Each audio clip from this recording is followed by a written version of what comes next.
mask tutorial for beginner sewing. We're going to start with the fabric. You can use a fat quarter, a strip from a jelly roll, or just scrap fabric. You can use 3/8 inch gross grain ribbon or a woven 3/8 inch woven ribbon type. It can't be a satin silky ribbon. Now we also need some pins or wonder clips, scissors, a rotary mat, ruler and rotary cutter, an iron and ironing board, a bias tape making cone if you have one, and super glue. Those are your supplies. Show them again.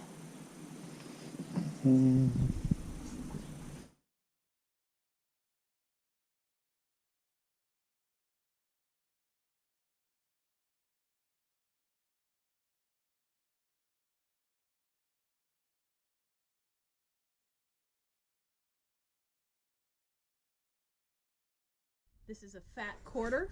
Start again.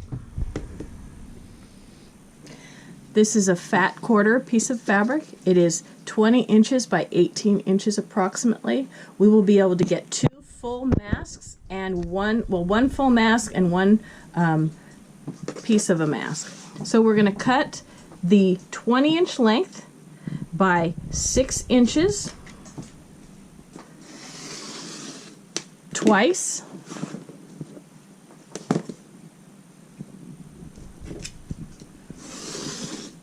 Then we are going to cut the rest of it at 1 3/8 inches.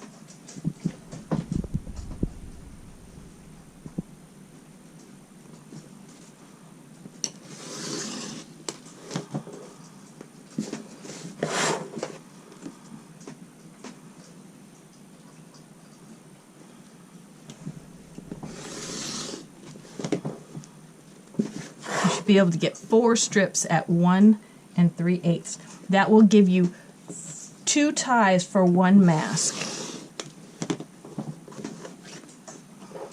And we'll get another tie from another place.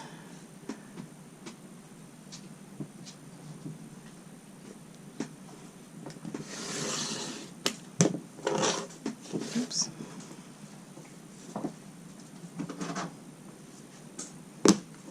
Then we discard that.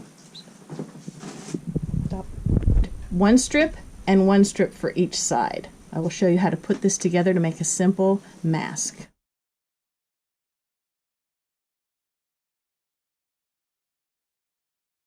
If you're using a jelly roll strip for your mask ties, this is where we'll get the other mask.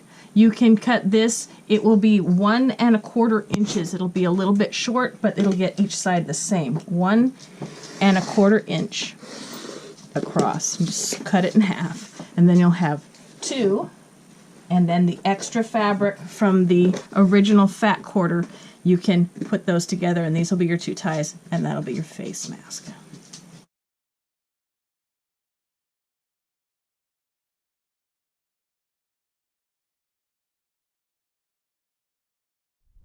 So these are my 4 strips, which are going to be our ties for the end of our mask. I have determined which side is up. With batik, you can use both sides if you want to, either side, but you have to determine which side you want to use. I'm choosing to use the brighter side. So when we sew them together, you can either do this very simply, where we put good sized facing each other with a 1/4 inch seam allowance. You can sew 1/4 inch seam allowance.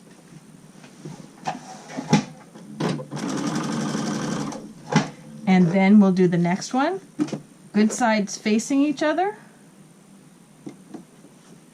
with a 1/4 inch seam allowance.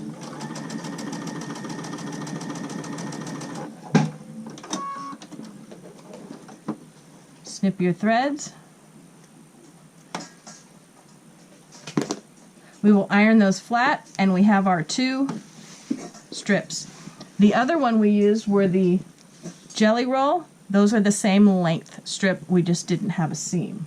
Now we are going to sew our mask You can leave one end open to turn inside out. We're going to determine which side is the good side. This is our good side, so we're going to put the pieces facing each other.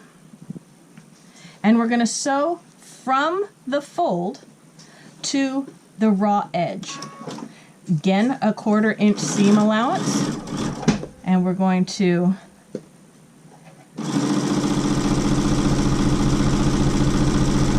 I didn't cut the extra off the original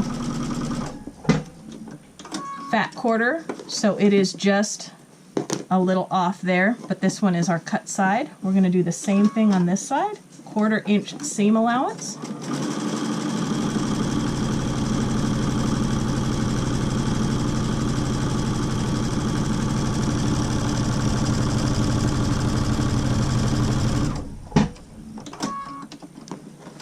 And that's our sewing. We've just made a pocket.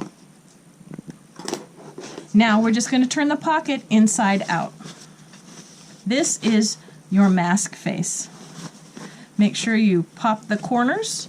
If you can't get them popped with your fingers, you can take an implement, not too sharp if it will poke through, and you can pop your corners firmly on both sides, making sure you get a nice crisp corner.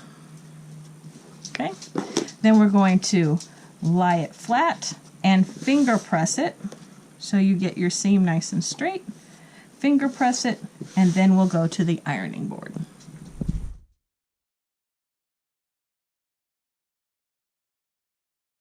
Okay, when you press, you're just going to press your fabric flat.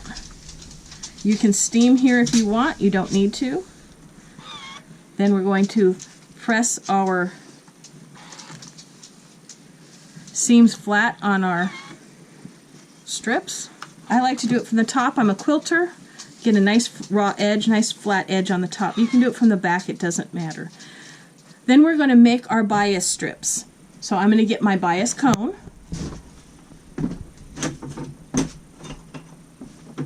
This is a clover bias cone. It's 18. We cut for a 3/4 inch bias tape. We use 1 3/8 inch strip. That's what these are. You're going to take your cone. Now I didn't cut these at a bias, which is fine for what we're doing. When you're making normal bias tape, you would cut them at a bias. You're going to feed the right side up into the cone. You may need an implement to get it all the way through because sometimes it sticks right here. So I like to use my seam ripper. It makes a nice sharp edge, and pop it out.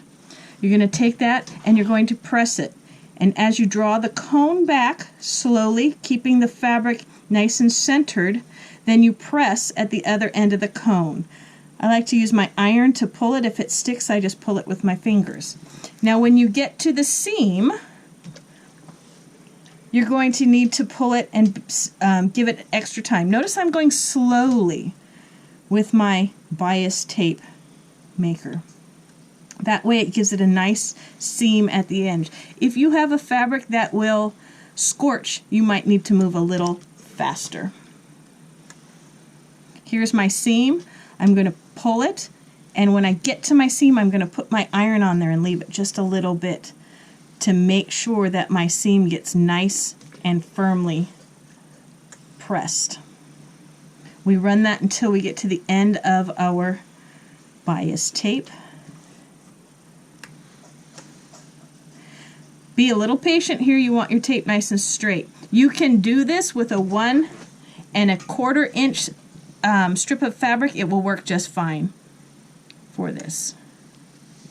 And that is your bias tape making.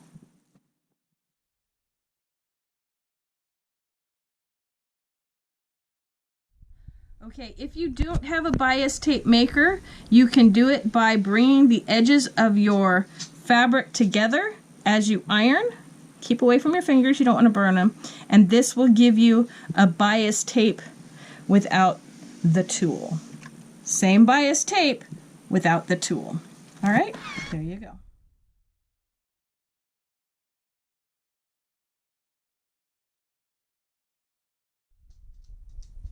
The next thing we're going to do is fold our mask. We're going to make a pleat.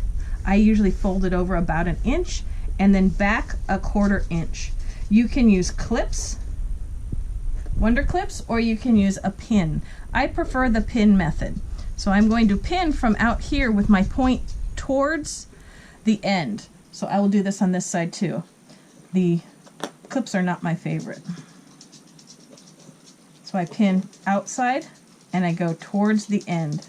Okay? Now we're going to make 2 more. One is the same direction. I'm going to make another, take about 1 inch of fabric and then fold back 1/4 inch. Finger press it and pin. I like to flip my fabric around. It works better for me. You do it how you want. You can also use the iron to press this if you prefer. I prefer just a finger press. Again, I'm going to pin with my points towards, but not all the way because we're going to sew here.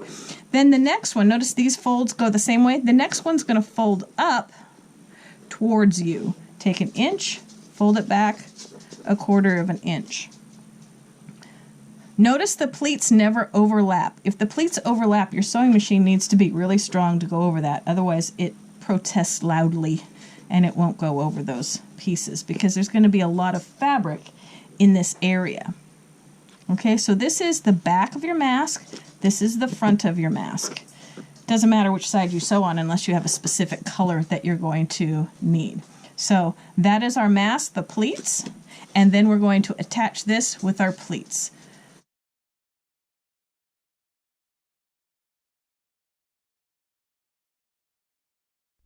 Okay, you're going to take your bias tape that you've made. It has the salvage edge, so I don't have to fold it over. I'm going to go into my machine. We're going to start our machine and tie it off. Okay, then we're going to, at about 1/16 inch,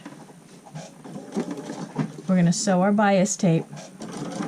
Now I've got a center mark. Usually you pin the center mark, but because I have a seam, when the seam gets into my left hand, I will know at that time that I need to stop the machine from sewing so I can put my mask in to be centered. You can also pre-pin this if you want to. I don't. Again, I'm a quilter, so I do a lot of this without pinning. Pinning is not my friend. Now my left hand has just felt the seam, so I'm going to find the center of my mask and I'm going to put my center of the mask on the seam. And then I'm going to fold the mask over, or the binding over my mask, and I'm going to sew. When I get to the mask, I go into the center a little bit of my binding tape just so I can make sure I catch both sides. I'm making sure that this is laying on half of it, then I bring the other half over and I sew directly on top of my tape to catch my fabric. If you didn't catch the back of the fabric, that'll be okay. We're going to go back and we're going to fix anything that doesn't get caught. So you're just going to complete the end of your ties. As you sew, just make sure I'm guiding with my right hand, I'm folding with my left. You can do it either direction, making sure that I catch both sides with the needle and thread so it catches and sews completely. Now if you don't have salvage on both sides, you can fold it over and like that, tuck the end in, and then you can just run that under your machine and tie it off that way. There are lots of ways to do this. This is just simple and beginner, and there you go. You'll do the same thing on the other side, making sure you clip your threads. When you're done with both sides, you can take your pins out, and we're going to make sure that we get both edges nice and flat. So I'm going to put zigzag stitch on. So this was a 1/4 inch stitch. It was a straight stitch. Now I'm going to put a zigzag in. Zigzag. It's a 4.5 millimeter by 0.5 millimeter stitch, and I am going to sew this zigzag stitch right across that binding, and then tie off. And see how we have a nice edge to keep that nice and firm. We cut off our threads, and you have a nice, tight, firm, so it's very sturdy. And that is your mask.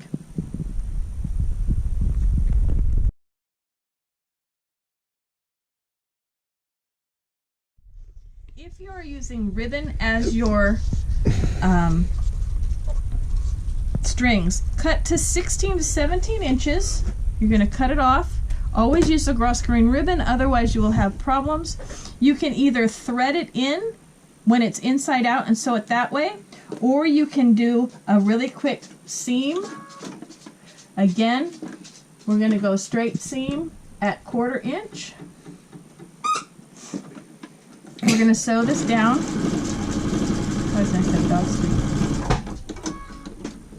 Usually I would turn this inside out. This is not necessarily what I do. So you sew your seam down. You can take your pins out.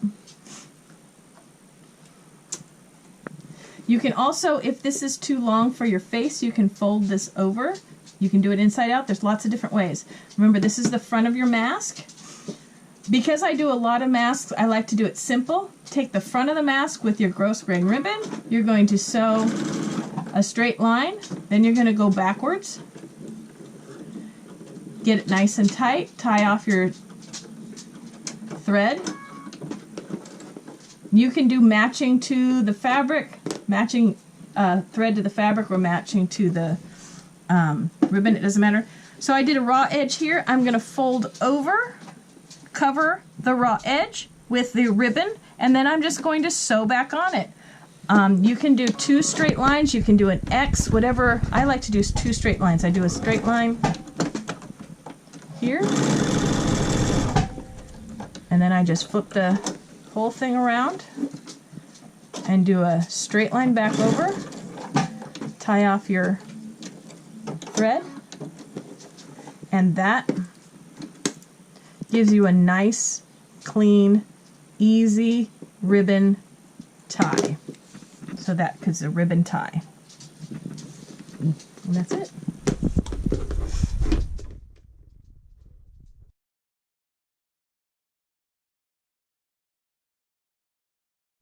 To finish off your ribbon an easy way, I just use super glue at the end. Just run a bead of super glue right at the end of your ribbon, both sides, and that'll keep it from fraying. You can fold this over and sew it, but I find that this is the easiest way. It goes through the wash. It does a really nice job. Just don't put it down until it's dry.